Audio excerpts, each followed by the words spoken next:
માહિતી આપના સુધી ઝી 24 કલાક પહોંચાડી રહ્યો છે અને સીધા જ ન્યૂઝ રૂમમાં લાઈવ અમારા સહયોગી ઝીલન પાસે અને જાણે કે વધુ કેટલીક અપડેટ છે। ઝીલન, શું છે વધુ માહિતી?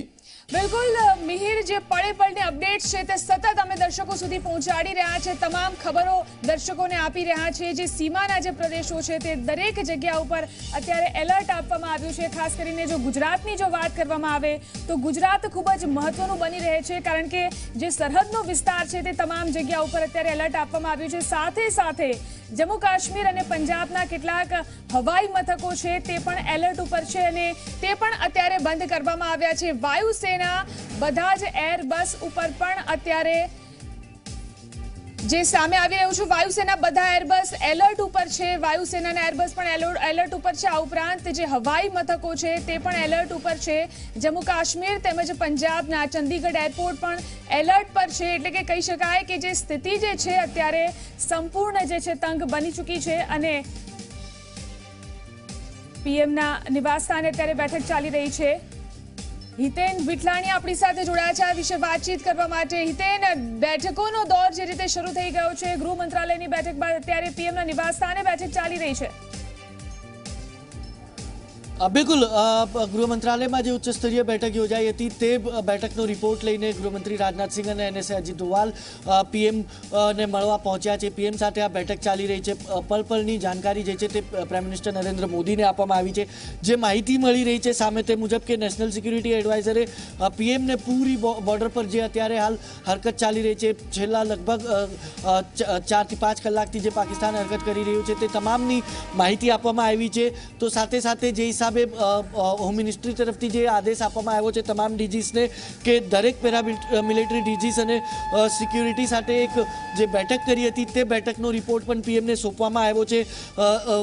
રાજનાથસિંહે તમામ બોર્ડર પરની માહિતી પ્રાઇમ મિનિસ્ટરને આપી છે। તો સાથે જ પીએમએ એક આદેશ આપ્યો છે કે બોર્ડર પર તમામ જવાનોને અને તમામ ડીજીસને જે છે તે તૈયાર રહેવા માટે આદેશ આપવામાં આવે। અગર તે ત્રણેય સેનાના જે જવાનો છે તેમને પણ ક્યાંક ને ક્યાંક ઇમિડિયેટ લેવલ પર તૈયાર થવા માટેનો આદેશ જે છે તે ક્યાંક ને ક્યાંક ભારત સરકારે આપી દીધો છે।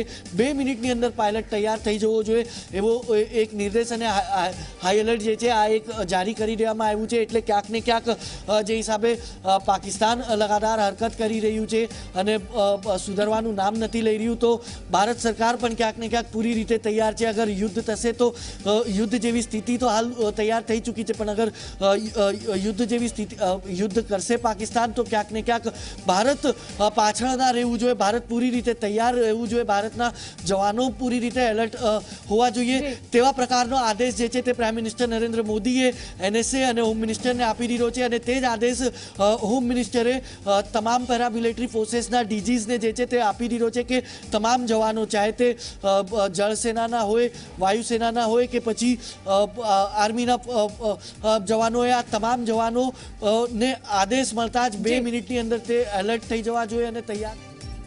જી બિલકુલ, આભાર તે સમગ્ર જાણકારી આપવા માટે। તો સેનાની ત્રણેય પાંખના બધા જ જવાનોને એલર્ટ પર રહેવાની સૂચના આપી દેવામાં આવી છે। પહેલા ગૃહ મંત્રાલયની બેઠક મળી અને ત્યારબાદ પીએમના નિવાસસ્થાને અત્યારે બેઠક મળી રહી છે અને મહત્વના મુદ્દા ઉપર ચર્ચા કરવામાં આવી છે। સુરક્ષાને લઈને ખાસ તો ચર્ચા કરવામાં આવી છે અને પીએમને ફોન કરી અને જાણકારી આપી અને બેઠકોનો દોર શરૂ થઈ ગયો છે। પ્રધાનમંત્રીના ઘરે મોટી બેઠક મળી છે। બેઠકમાં સુરક્ષાને લઈને ચર્ચા કરવામાં આવી છે। સેનાના ત્રણેય પાંખના તમામ જવાનોને એલર્ટ પર રહેવા માટે કહી દેવામાં આવ્યું છે। જે રીતે યુદ્ધની સ્થિતિ અત્યારે સર્જાઈ રહી છે, જે રીતે પાકિસ્તાન પોતાની અવરચંડાઈ સતત કરી રહ્યું છે, તેને રોકવા માટે, જવાબ આપવા માટે ભારત સક્ષમ છે।